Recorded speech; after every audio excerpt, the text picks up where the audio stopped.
प्रिय विद्यार्थियों, इस वीडियो में हम चर्चा करेंगे सल्तनत कालीन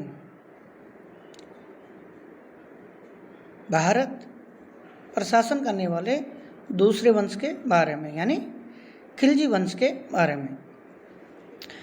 जैसा कि आपको मैंने पिछले वीडियो में बताया था, दिल्ली सल्तनत पर शासन करने वाले 5 वंशों के बारे में। इस वीडियो में बात करते हैं खिलजी वंश की। जैसा कि आपको विदित है कि 1290 ईस्वी में गुलाम वंश के अंतिम शासक क्यूमर्स की हत्या करके जलालुद्दीन खलजी ने गुलाम वंश का अंत कर दिया और खिलजी वंश की स्थापना की। खिलजी वंश की स्थापना 1290 में भारतीय इतिहास में क्रांतिकारी परिवर्तन लाती है, या यूँ कहें कि एक सीमित संक्षिप्त शासनकाल में खिलजी शासकों ने जो उपलब्धियां प्राप्त की बहुत श्रेष्ठतम थी, चाहे प्रशासन के संदर्भ में हो, विजयों के संदर्भ में हो, साम्राज्य विस्तार के संदर्भ में हो, या प्रशासनिक जो पारदर्शिता, धर्मनिरपेक्षता की बात कर सकते हैं, धर्म को राजनीति से अलग करने की बात कर सकते हैं, योग्यता को पैमाना मानने की बात कर सकते हैं। क्रांतिकारी कदम माना जाता है। जो सल्तनत में जो परिवर्तन हुआ दूसरे वंश का, यानी गुलाम वंश का अंत और खिलजी वंश की स्थापना, इसको कुछ इतिहासकारों ने खिलजी क्रांति का नाम भी दिया है। खिलजी क्रांति के नाम से भी माना जाता है, जाना जाता है। इसको खिलजी क्रांति क्यों कहा जाता है? भारत में सल्तनत में खिलजी वंश की स्थापना को खिलजी क्रांति क्यों माना जाता है? इसका प्रमुख कारण है उनके द्वारा अपनाई गई, लागू की गई नीतियाँ। सबसे पहले खिलजियों ने ही उत्तर भारत में एक विशाल सल्तनत की स्थापना की, जिसमें आप देखते हैं कि गुजरात से लेकर बंगाल तक लगभग संपूर्ण उत्तर भारत उनके अधीन आया। और उससे भी आगे बढ़कर हम देखते हैं कि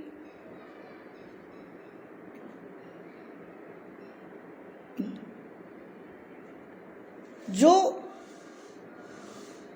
विंध्याचल पर्वत है, जो भारत को 2 भागों में बांटता है, 2 भागों में, उसमें दक्षिण भारत है, यानी विंध्याचल और सतपुड़ा की पहाड़ियों को पार करने का श्रेय जिस मुस्लिम शासक को सर्वप्रथम जाता है वह है अलाउद्दीन खिलजी। अलाउद्दीन खिलजी ने न केवल उत्तर भारत बल्कि दक्षिण भारत में भी विजय प्राप्त करके एक विशाल साम्राज्य या एक विशाल सल्तनत की स्थापना की, और दक्षिण में विजय पताका पहनाने वाला पहला मुस्लिम शासक होने का श्रेय प्राप्त है अलाउद्दीन खिलजी को। दूसरी बात कि अलाउद्दीन खिलजी ने प्रशासन में जो नस्ल, धर्म के आधार पर जो नियुक्तियाँ या शासन चलाया जाता था, उसमें काफ़ी कुछ बदलाव किया, और उसने धर्म के स्थान पर योग्यता को महत्व दिया। उसने राजनीतिक नियुक्तियाँ और पद देने में धर्म को महत्व नहीं दिया, बल्कि योग्यता को महत्व दिया। अलाउद्दीन खिलजी कहता था कि कयामत के दिन अल्लाह मेरे साथ कैसा व्यवहार करेगा, कैसा उसूल करेगा, कैसा उसके साथ न्याय करेगा, क्या करेगा,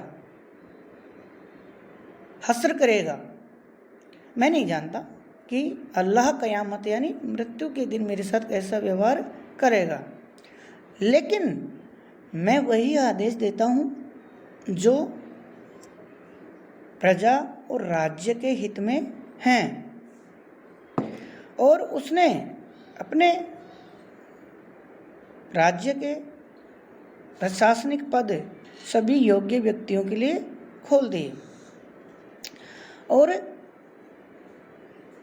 जो राजनीति थी, दरबार था, जो सत्ता का केंद्र था, उसको धर्म के स्थान पर योग्यता के आधार पर बनाने का प्रयास किया।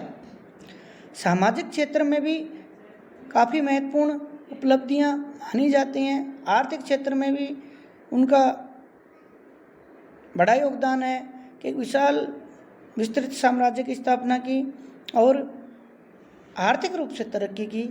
यानी सल्तनत कालीन जो दूसरा वंश था, खिलजी वंश, उसने राजनीतिक क्षेत्र में बड़ी उपलब्धियां हासिल की, जैसे साम्राज्य, भौगोलिक विस्तार, उत्तर से दक्षिण, राजनीति में धर्म को ज़्यादा महत्व नहीं देकर योग्यता के आधार पर महत्व दिया, वहीं जाति धर्म से ऊपर उठकर लोगों को महत्व दिया, आर्थिक रूप से विकास किया और जो कुछ था वो यहीं लगाने का प्रयास किया। तो इन तीव्रगामी जो उपलब्धियां उन्होंने हासिल की इतने से कम अंतराल में, इसीलिए इतिहासकारों ने खिलजी वंश की स्थापना को खिलजी क्रांति के नाम से संबोधित किया है। Thank you.